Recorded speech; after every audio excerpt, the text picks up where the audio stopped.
I told one of these days that there are two grandfathers who have a reason, a real reason, not to have a cat. But let me tell you more about their family circumstances.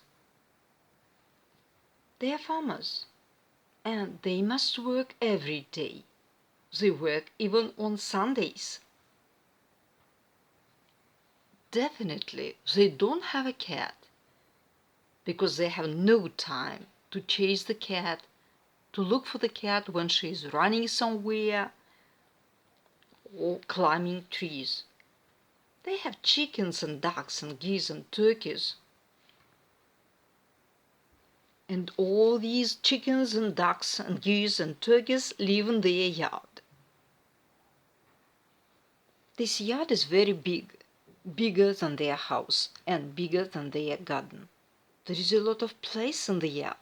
So chicken, ducks, geese and turkey walk there all day, and the grandfathers feed them and bring them water. And certainly they don't have time to feed the cat and bring water for a cat because they are preoccupied with their chickens and other birds.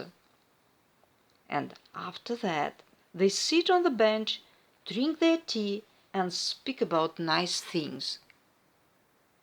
Sometimes they speak about the weather, about their neighbors, and about modern cars.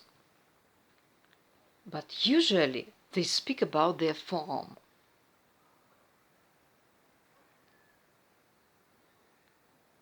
But they never speak about cats, even about the beautiful fluffy cats. They don't speak about cute, charming, mystical animals like cats. They like their farm, so they keep it clean and tidy and make a lot of other things to improve their farm. It's not easy to be a farmer, but it's easy to be a cat owner. Only the farmers, the two grandfathers, the Sabakins, don't know about it.